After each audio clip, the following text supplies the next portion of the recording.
Testimonios novelados. Relato número 3. El accidente. Un ruido ensordecedor fue lo primero que se hizo presente. De inmediato un dolor desgarrador me dejó sin aliento e impulsivamente llevé ambas manos a mi rostro. Se empaparon con la sangre caliente que a borbotones emanaba de mi boca y se dispersaba por los brazos. Sentí que se mojaba el pecho. Mis ojos enceguecidos y congestionados por el impacto no me permitían ver con claridad. Me invadió un miedo intenso, paralizante. Solo un momento. Después devino la culpa. Ya les explicaré por qué. Alguien me tendió una toalla que no despegué de mi cara hasta hora después. Fue entonces cuando comprobé que mis labios habían quedado literalmente separados en 4. Me faltaban 2 dientes de la encía superior y por lo menos 1 de la inferior. El encargado de la estación de servicio me llevó hasta la sala de primeros auxilios situada donde está hoy el Hospital Zonal. Allí arribamos junto a mi madre, que desesperada pedía a gritos un médico que me atendiera. Esperamos largo rato. El doctor no estaba en el consultorio. Lo llamaron a su domicilio y tampoco se encontraba. Un segundo llamado dio cuenta de la dificultad para localizarlo. Y cuando al fin se lo ubicó en su casa, se nos informó que estaba almorzando, que después vendría. Ya no sentía dolor. Toda mi cabeza parecía estar adormecida, pero podía percibir la inflamación y escuchar que los otros hablaban del color morado que se había apropiado de la piel de mi rostro. Sentía vergüenza y me arrepentía de la actitud que había conducido a un accidente que bien podría haberse evitado. Con solo obedecer las órdenes de mi padre, con solo cumplir con la tarea encomendada bajo las advertencias recibidas. Hoy comprendo que no era más que un adolescente, incapaz de medir las consecuencias de desatender esas recomendaciones. Recuerdo cuando llegó el facultativo, tranquilo, apacible, seguramente como deben serlo todos quienes han decidido dedicar su vida a la atención de, entre otras muchas adversidades, los accidentados.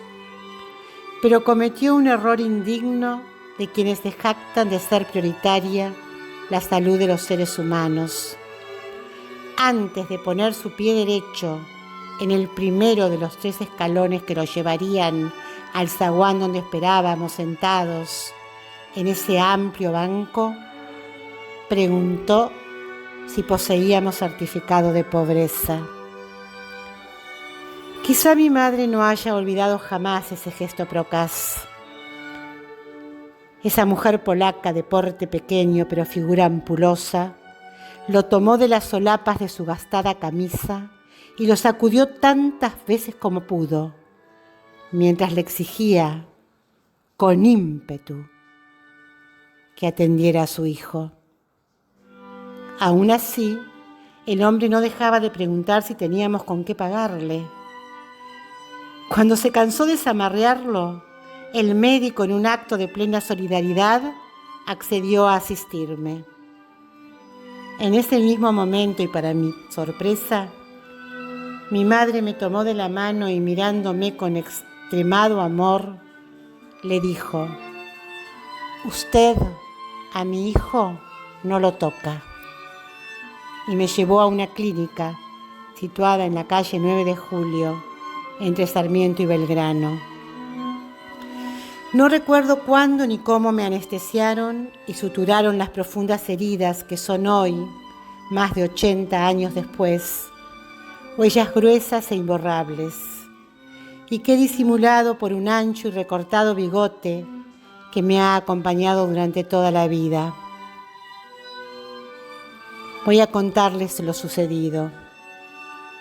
Para entonces, mi padre tenía 2 automóviles de alquiler, fuentes de trabajo y manutención de su numerosa familia.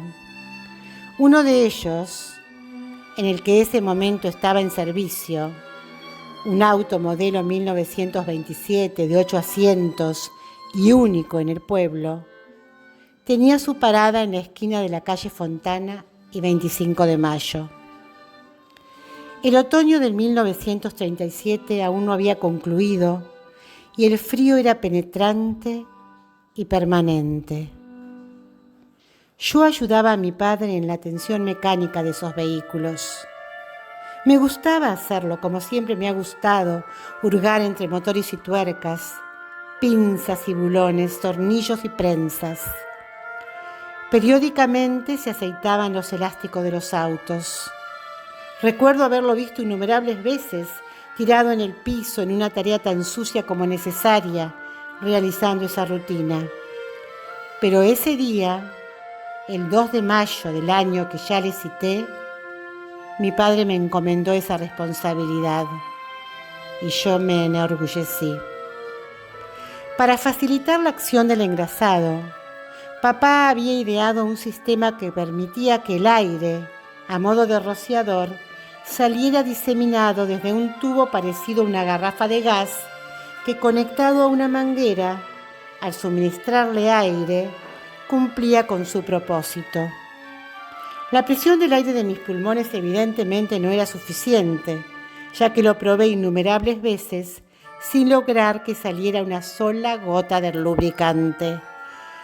Entonces hice lo único que se me había prohibido hacer: cruzarme hasta la estación de servicio y con el compresor darle a la manguera lo que mi cuerpo no podía.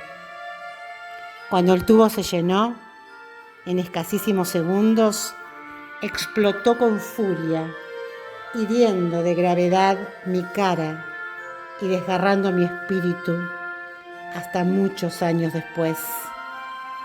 Sin embargo, aún hoy guardo intacto el recuerdo del rostro amoroso de mi padre y el ímpetu invalorable de mi madre.